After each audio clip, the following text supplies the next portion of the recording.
নাজিৰাত সদৌ ভিত্তিত প্ৰথম বাৰ্ষিক Dikhow T20 challenger trophy cricket প্ৰতিযোগিতা আজিৰ পৰা নাজিৰা জিলা ক্ৰীড়া সন্থাৰ খেলপথাৰত অনুষ্ঠিত হৈছে সদৌ ভিত্তিত প্ৰথম বাৰ্ষিক Dikhow T20 challenger trophy cricket প্ৰতিযোগিতা। নাজিৰা জিলা ক্ৰীড়া সন্থাৰ অন্তৰ্গত ক্ৰিকেট ক্লাব অফ নাজিৰাৰ উদ্যোগত আয়োজিত এই প্ৰতিযোগিতাত অসমৰ বিভিন্ন প্ৰান্তৰ সৰ্বমুঠ 16টা দলে অংশগ্ৰহণ কৰিছে।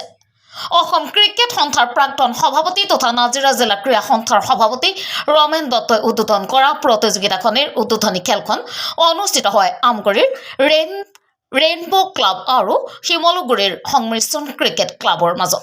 নাজিৰাৰ পৰা দিলীপ হাজৰিকাৰ report, Assam report.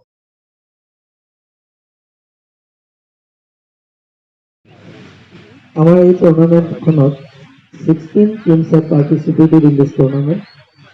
Or for the information of all that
Wali, to hita lo sponsorship ko কথাটো পাত কৰি দিবি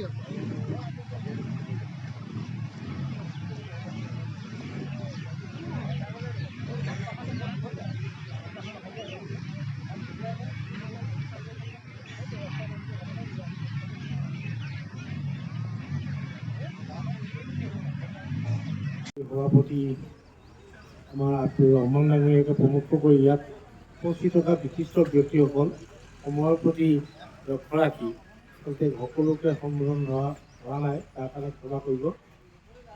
আৰু ইয়াত আজি শুভ উদ্বোধনী অনুষ্ঠানত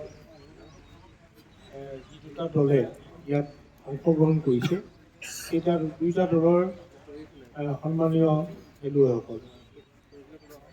ক্ৰিকেট ক্লাবৰ ফাৰ্ষ্ট অল আছাম দিখৌ টি20 চেলেঞ্জাৰ্ছ ট্ৰফি অৰ্গেনাইজ কৰিছোঁ ফাৰ্ষ্ট টাইমৰ বাবে নাজিৰা জিলা ক্ৰীড়া সন্থাৰ খেলপথাৰত।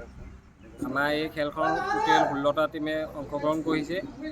নাজিৰা, শিৱসাগৰ, মৰাণ, ডিব্ৰুগড়, যোৰহাট, ধেমাজি তেনেকৈ ধৰি আমাৰ 16টা টীম হৈছে। আৰু খেলখন আজি 20/2/2024 চনৰ তাৰিখে উদ্বোধন হৈছে। Total prize money 1 lakh. আৰু কি থাকিব? মেন অফ দ্য চিৰিজ থাকিব, বেষ্ট বেটছমেন থাকিব, বেষ্ট বলাৰ থাকিব, বেষ্ট ফিল্ডাৰ থাকিব, বেষ্ট উইকেট কিপাৰ থাকিব, প্ৰত্যেকখন খেলত মেন অফ দ্য মেচ থাকিব, ফাইনেলৰ মেন অফ দ্য মেচ থাকিব।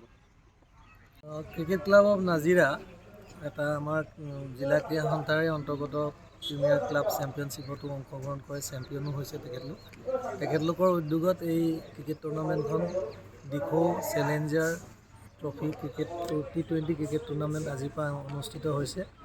আৰু ইতিমধ্যে গম পাইছে যে 16টা টীমে ইয়াত অংশগ্ৰহণ কৰিছে। অল আছাম ভিত্তিত এই খেলখন অনুষ্ঠিত কৰা হৈছে।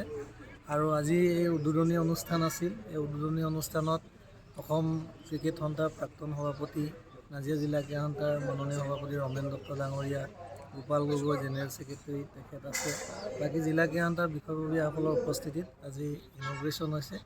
আৰু এই ইনগ্ৰেশ্যন মেচত অংশগ্ৰহণ কৰিছে আমগুৰি ক্লাব এটা আৰু আমাৰ শিমলুগুৰি সংমিশ্ৰণ ক্ৰিকেট ক্লাবে অংশগ্ৰহণ কৰিছে। কিমান দিনাকৈ অনুষ্ঠিত কৰা হৈছে? কিমান দিনৰ? এইটো নকআউট বেচিছত খেল হ'ব। আমাৰ ধৰক 3 মাৰ্চৰ তাৰিখে ফাইনেল অনুষ্ঠিত হ'ব আৰু ইয়াত আপোনালোকে ট্ৰফি দেখিছে, ভাল দুটা ডাঙৰ ডাঙৰ ট্ৰফি ইয়াত অনা হৈছে। তেখেতলোকে চকুত লগা দুটা ট্ৰফি আৰু লগতে 1 লাখ টকা প্ৰাইজ মনি, মানে 50,000 টকা উইনিং টিমটোৱে পাব আৰু ৰানাৰ্ছ আপে 30,000 পাব। তাৰোপৰি আনুষংগিক যিবিলাক পুৰস্কাৰ, man of the series, man of the match, of the final, best batsman, best wicket keeper, এই সকলোবিলাক পুৰস্কাৰৰ ব্যৱস্থা কৰা হৈছে।